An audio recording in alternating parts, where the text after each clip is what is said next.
প্যাকেটের দুধ 1 কেজি নিয়েছিলাম। এই দুধটা মুড়ে মুড়ে একটা ক্ষীরে পরিণত হবে। হওয়ার পরে তখন আমি থালাতে ঢেলে নেব। নাড়াচাড়া করতে হবে, এর হাতগুলোতে লেগে যাবে, তলায় লেগে যাবে। সবসময় নাড়তে হবে তা না। দেখুন হয়েছে। এই শর্টটাকে মধ্যে নিয়ে আসতে হবে। এই বানাতে টাইমের দরকার, 8 ঘন্টার জায়গায় 1 ঘন্টাও লাগতে পারে। দুধ হিসাবে টাইম হয়ে গেছে। আমি নামিয়ে নিয়েছি, একখান থালাতে দিয়েও নিয়েছি। এবার আর একখান থালাতে দিব।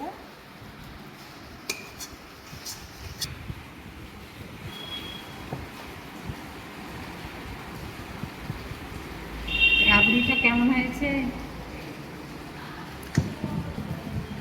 অসাধারণ টেস্ট, খুব সুন্দর। এইভাবে গোটা থালাটাকে আমি ফেলিয়ে নিচ্ছি।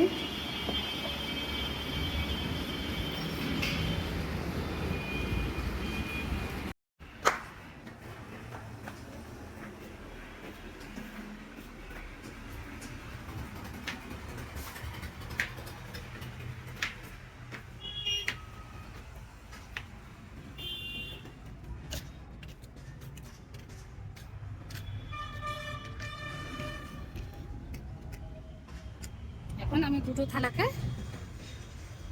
এইভাবে আমি দিয়ে দেবো। 4-5 ঘন্টা থাকবে।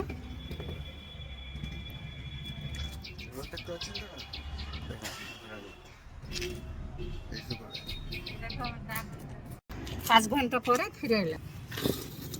কি সুন্দর শুকিয়ে গেছে, দেখো। এই দেখো,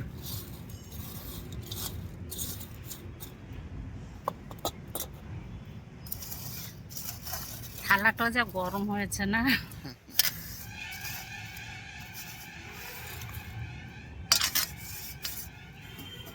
চলো, শুকিয়ে গেছে বন্ধুরা। সেই দুধ নিয়ে আমি ফিরে এলাম। তো অনেকে মিষ্টি দুধ খেতে ভালোবাসে, আবার যারা না চাইলে নাও দিতে পারে। তো আমি এখন 1.5 চামচ দেবো চিনি।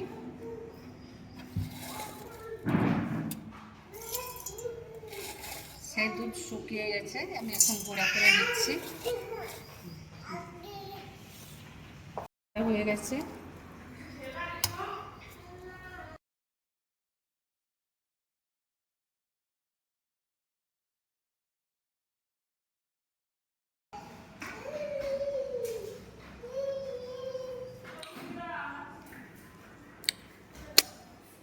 মজা মজা।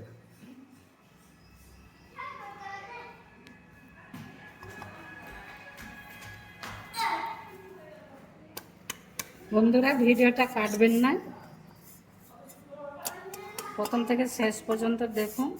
আপনারাও বাড়িতে বানিয়ে খেতে পারবেন, বাচ্চা থেকে বড়।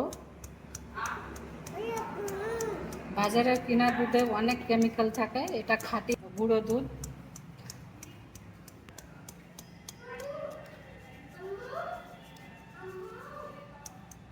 এখন বন্ধুরা, আমার 1 কেজি দুধে এতটা হলো। আমি এখন বাটিটাতে ঢেলে নিচ্ছি।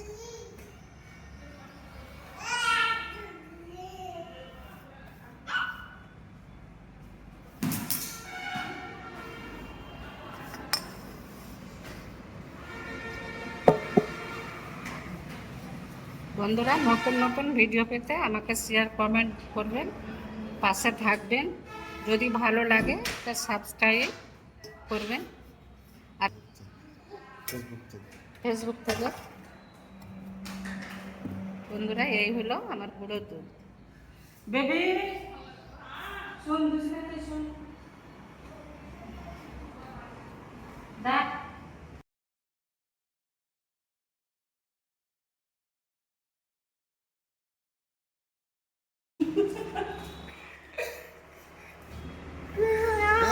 কেমন কেমন লাগছে, কেমন লাগছে বল বল।